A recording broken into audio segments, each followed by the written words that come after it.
I love the Job Creators Network because they're for jobs, right? I'm for jobs. They're for jobs. Now, do you know that Americans in every tax bracket got a tax cut thanks to the bill signed into law last year?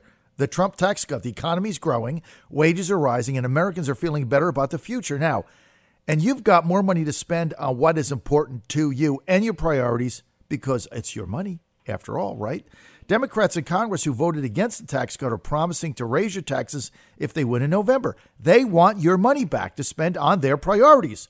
Only you can stop the madness. To find out how much more of your money you get to keep instead of sending it to Washington, D.C., go to taxcutswork.com now, taxcutswork.com. There's an easy-to-use calculator, actually, that was first invented by my wife, the saintly Fräulein, and it will tell you how much money the new tax cuts are saving you this year. Check your savings at taxcutswork.com. Did I say it enough? Taxcutswork.com. And then sign a letter to Congress telling them to keep their grubby little hands off your tax cut savings. Go to taxcutswork.com because the money you're saving is yours. Go to taxcutswork.com. Check your savings and let Congress know you want to keep your savings. This message paid for and authorized by the Job Creators Network. And speaking of jobs and cutting taxes and all that good stuff, joining us now, Republican Congresswoman from the 10th District of Virginia, Barbara Comstock. Congresswoman, great to have you with us. Good morning, John. Good to be with you. Always great to be with you. Look, I think you're going to win because you have your own brand. Also, I looked at your fundraising stuff. We'll start with politics, get that right out of the way. I looked at your fundraising. You're way ahead there. You had a tremendous report just the other day. I know money doesn't mean that much anymore. It doesn't. But in a district like yours, where the Democrats are going to spend like mad people, you have to have enough money to compete, right? Well, of course, and it is an expensive market, but we're very proud of the fact that it represents thousands and thousands of supporters, including small dollar donors. I have more small dollar donors than anyone else in the race, too. And that's because, we are out working every week on these issues, certainly on the tax cuts, which have given tax relief both to businesses, as you've been highlighting, and the Job Creators Network has highlighted too, but also for families. And we doubled the child tax credit.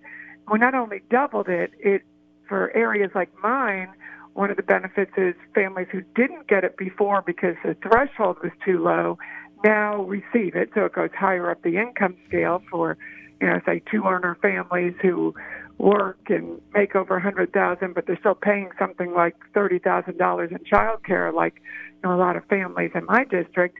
But then it's also refundable for low-income families. So you're encouraging families to be able to work, but also letting them keep more money to take care of their kids. So we're excited about, as we go around the district, what we're hearing from businesses growing, reinvesting that money in both their employees and their businesses. And we're seeing that pick up in the economy, the 3.3% rate. And then when you combine that with the regulatory relief that's really been going on for the past year, as well as another important piece for Virginia, which is the end of the defense sequestration, which was hurting our national security. The president realized this.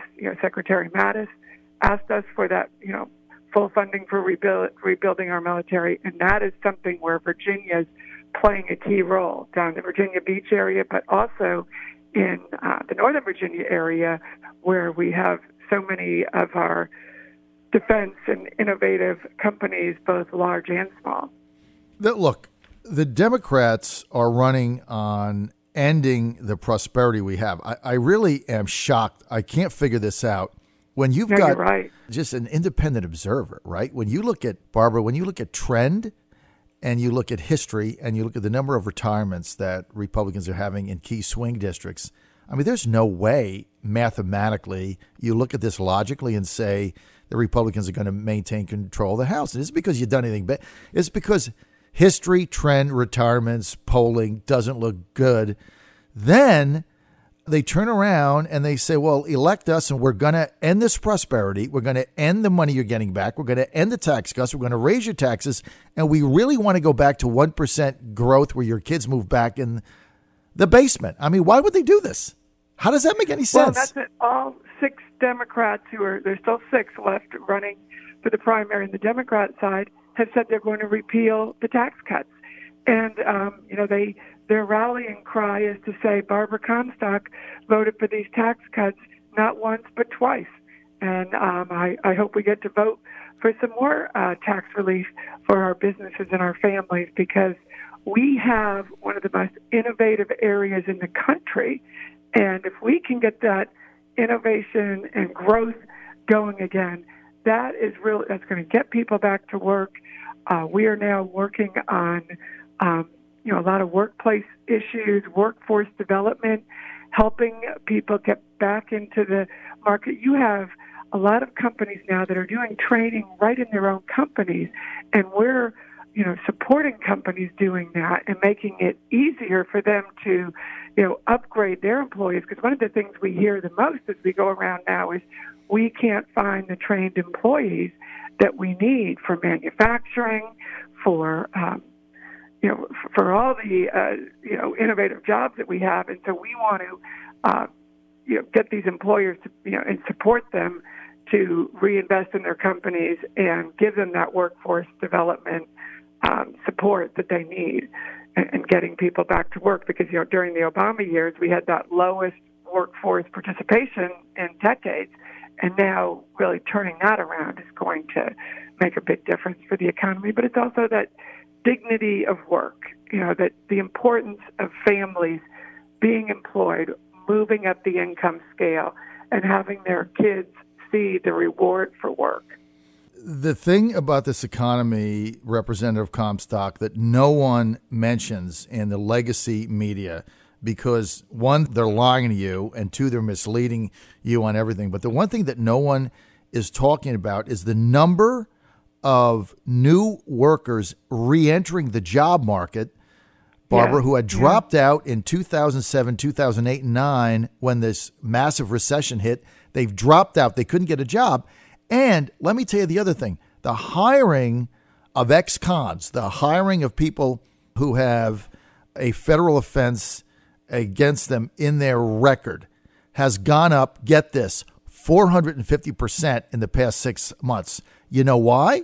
Because in 2008, 9, and 10, under the Obama economy, there were 3 applicants for every 2 jobs.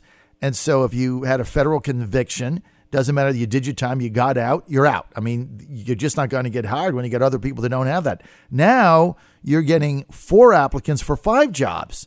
So they have an opportunity to get hired. The best thing that we can do is allow people to work, get back into society, get back earning a paycheck, taking care of their family, get out of recidivism.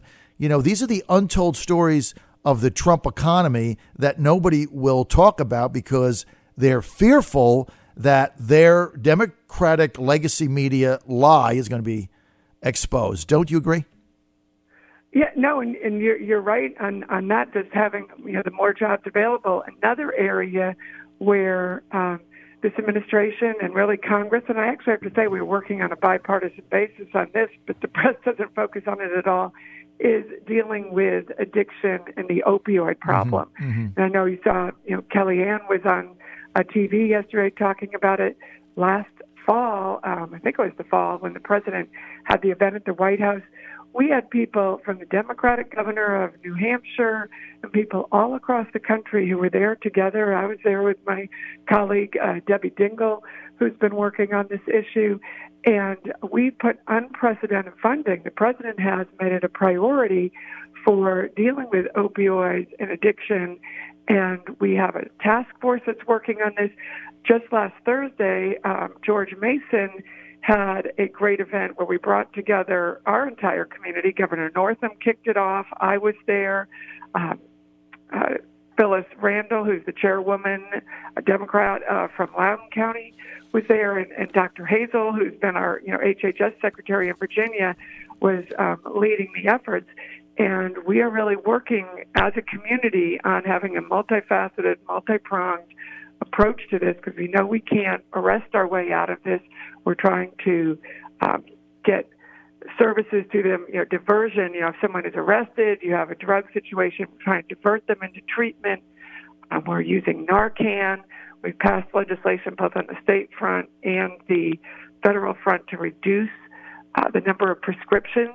In our Loudoun Hospital, they've reduced it by somewhere between 60 to 80% by putting these new systems in place. And then we have hospitals across the district, but I know one of the first ones in my district out in Winchester Valley Health was really dealing with treating babies who are born addicted. I mean, it's just tragic when you see this. So putting this multifaceted approach together that this administration has done and worked with Congress is something that's really making a difference every day, because this addiction problem and the opioid problem is a huge challenge, and I appreciate we've had real money put behind it that we're now getting out to our districts. Congresswoman Barbara Comstock with us. She represents the 10th District of Virginia. That's the Northern Virginia area. She is a Republican and running for a third term, is it? Right? Third term? It is third. I was 5 years in the State House beforehand, so we've been working and worked, back in the 90s, I worked with Congressman Wolf, who had this seat for 34 years. So I'm the only candidate in here who's worked, lived in this district for 35 years, raised my children, worked with our schools, our universities, our hospitals, and I love serving this district. It's one of the most exciting and dynamic in the country, and I think we have a lot of ways we can help lead the country on this turnaround. Let's get to foreign policy. We've got a couple more minutes with Representative Barbara Comstock, Republican 10th District, running for a third term, hotly contested race, by the way. In Syria, we have 2,000 troops. No one knows really why they're there or what these bombs were for or what our mission is. We're restocking Saudi planes that are bombing Yemeni civilians. No one knows why we're doing that, quite frankly. So let me ask you this. When are you going to get on leadership to get us an AUMF debate so we can get this authorization of military force debated and reauthorized, Barbara, because we're working on one from 2000 that is way outdated, and no one can give me a straight answer as to why we have 2,000 people, troops in Syria in harm's way. When can we get a new AUMF? Well, that debate, you're right, that goes on back and forth, and I know Secretary Mattis, when he's been up talking to us, he feels like they do have authority for this. I did support the president's actions recently and I do think they were measured and effective, and I do. We had intelligence briefings on that, and I feel like it was a need. When you saw what had been done there. So I do support that. But one of the things that we need to deal with all of this area is to get Secretary Pompeo, get our CIA director currently, get Mike Pompeo in the Secretary of State position. That is one of the most important things we need. Then we can have these discussions. As you know, Mike is a Harvard lawyer. Was on the Harvard Law Review. He was, first in his class at West Point, and that's the kind of person we need who has a 360 view of these issues in there working with us. I think he would help all of that discussion because he comes with both diplomatic skills that I think he has developed. I've heard the CIA is in my district, and I have made it a point because Mike was a friend, and I knew him, in the House, and he's just one of the most talented members that I've ever seen in Congress. And so I made it a point to ask my friends and colleagues who have worked in the CIA, presently or in the past, what are you hearing? And it's nothing but good things, that he really respects the federal workforce, understands the talent there, really works with everybody well. And so I think getting him confirmed is absolutely essential. I'm certainly hopeful they will get him out of the committee. I mean, it would be unprecedented to not give the president his nominee for Secretary of State, particularly at such a critical time when I think we have some great opportunities here to make the world a lot safer. I don't think in North Korea. I don't think Congresswoman is going to make it out of committee, frankly. But I talked to Senator Tom Cotton from Arkansas the other day, who said, regardless of that, they'll bring him to the floor of the Senate. Exactly. And he said they've got the votes. He's going to be confirmed. Already Heidi Heitkamp in South Dakota has flipped. They expect to get Joe Manchin. They expect to get Claire McCaskill, and they expect to get Doug Jones in Alabama, and all the Republicans except Rand Paul right now. So he is going to be confirmed. We're out of time, though. I want to thank Barbara Comstock for being with us. Barbara, people want more info on your campaign. Where do they go? Barbara Comstock for Congress.com. Barbara Comstock for Congress.com. Barbara, thanks for being with us